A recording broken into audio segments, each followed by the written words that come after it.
community, it is Shamika, and I am back once again. Back to back, guys. I'm doing it this week. I wanted to come in and actually just talk about the topic I mentioned in my last Zoom. So I did a second video, but I'm not sure if it's being shared into the group, so I'm going to go ahead and do it now, as I think it's being pulled over from the NOSA job list. So I shared the article as well, and it was about the capping of travel nurse pay. And I'll probably do a three-part YouTube series on it to talk more in depth, because there are multi-layers to it, and the impact of something like this going through and how it'll affect you as a NOSA, how it could potentially affect your business, more so negatively. I think a lot of attention, which is fine, is being placed upon the travel nurses, which is, of course, the expectation, but there isn't also another impact that it'll have on agency owners. One of our members commented on it and mentioned that she had, shared it with her recruiter, and the recruiter said, well, it doesn't apply to you.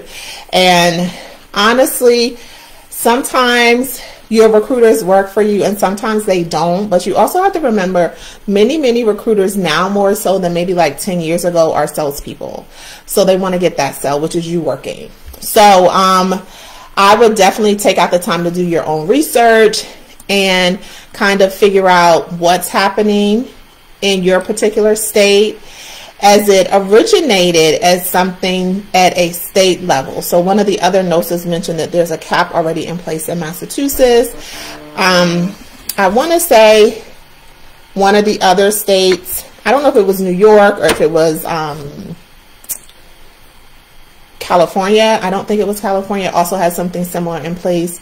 Maybe it was Minnesota. But nonetheless, at a state level, some states have implemented caps as to how much of a markup, because that's essentially what it is, that staffing agencies can do for jobs that they use to place for travel nurses, right? So as agency owners, we get job announcements or job opportunities from our clients and do a markup or a price increase based on, one, what's happening in the market, which is why you've seen kind of the upswing of rates. But we also factor in, where they're going, like the city and state, and then also factor in their specialty. So that's kind of how you should be coming up with your bill rates. And then you create a bill rate. And part of your bill rate includes any sort of operational expenses you have as a NOSA, insurance, payroll taxes, all those things come into play when we talk about the markup, right? So it's the same thing as creating your bill rate. So your bill rate shouldn't just be, hey, I paid the nurse 20, I get 20. You want to have a more thought out process than that. So as I mentioned before, the markup is something that everybody does, but that's where the intention is to put the cap. So if, for instance, you were a NOSA who was marking up for California, maybe your markup was like 45% or 65% of the pay rate that you're giving your nurse. They're saying, no, you can only do 20%, or no, you can only do 18%. But the bigger piece that I really want people to capture, and once I get a time this weekend to kind of sit down with it and gather some more information and research, is that what's being done on a state level is small. So if you have a thing in Pennsylvania, which is one of the states that have started the process, or you have something in Massachusetts, that's state level.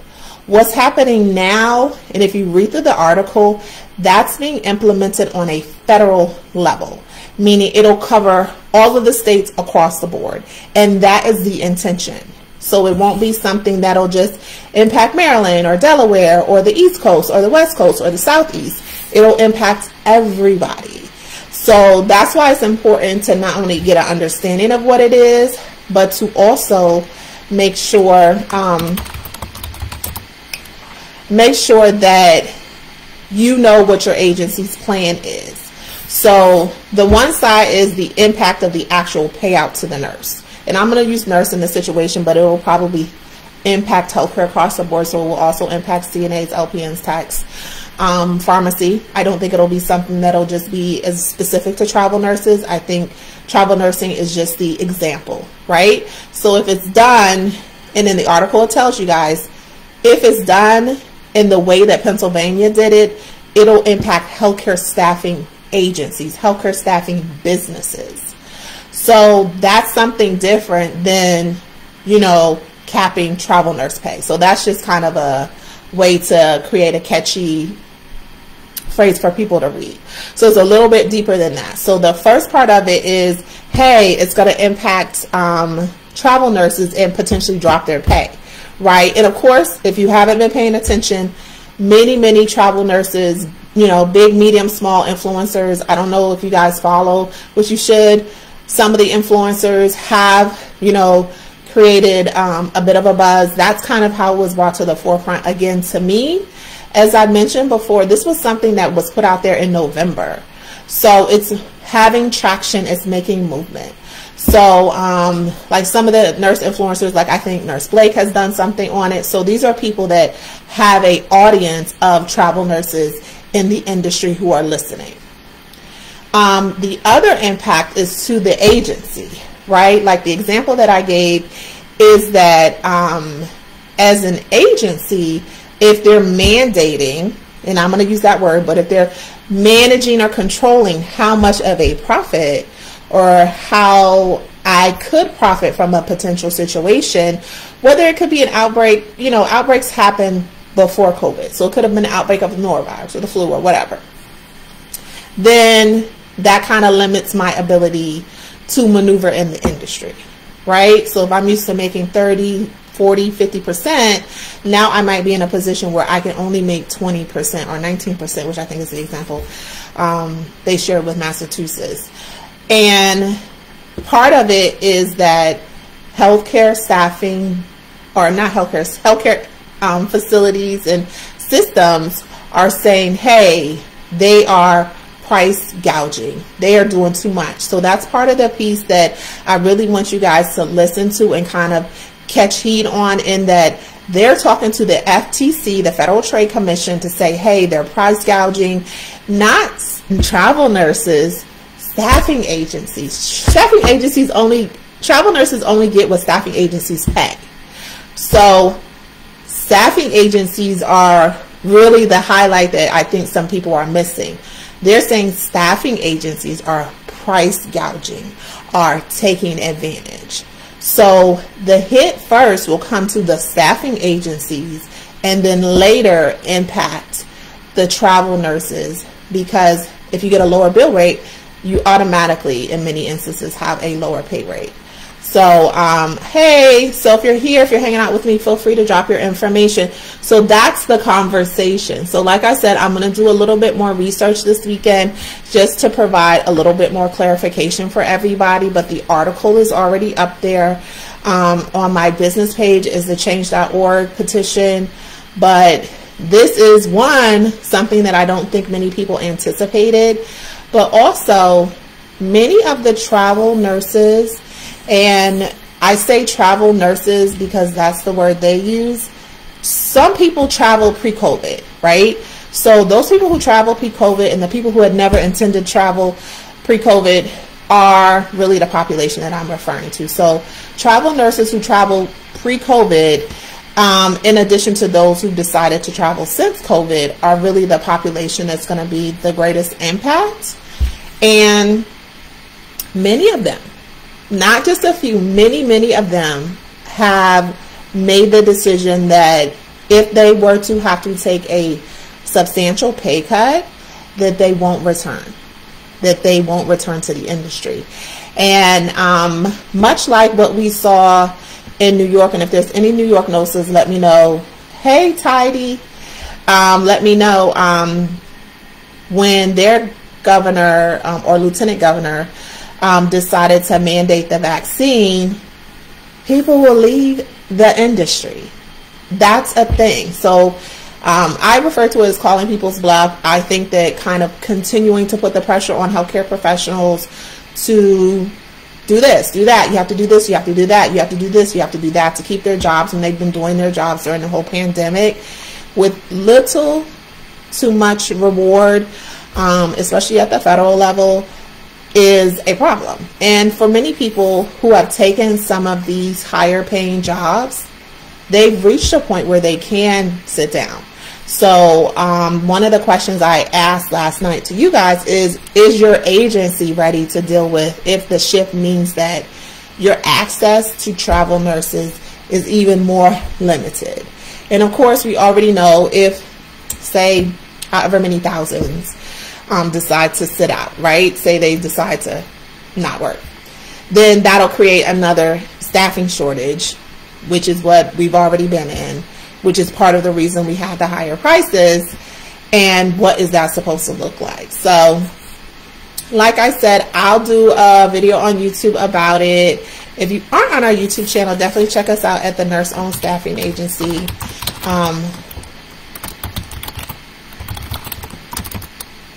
Okay. And on there, I'll share a little bit about what I find out. I'll probably share it here as well. But it's just kind of helping everybody get a heads up on what's happening, get a little bit of push, because you're a part of the process.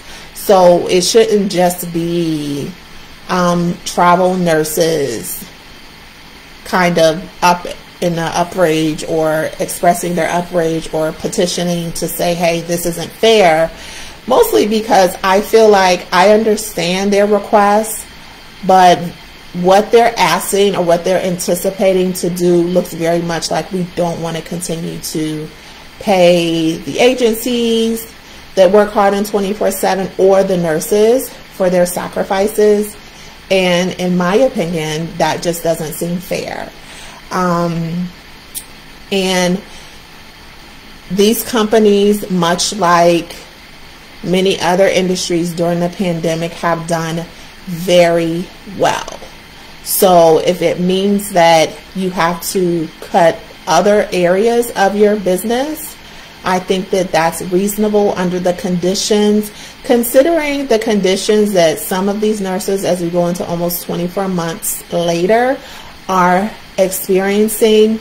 They're not getting the same type of benefits and packages or compensation package, not just money, like life insurance, health insurance, death benefits, that they would get as staff. So there's still a big risk there, even though they're being financially compensated. And it's not fair to continue to ask this population of individuals, ourselves included, to take on the responsibility and the risk without properly rewarding and compensating them for that time frame. It's not their fault that the pandemic is continuing. So they shouldn't have to they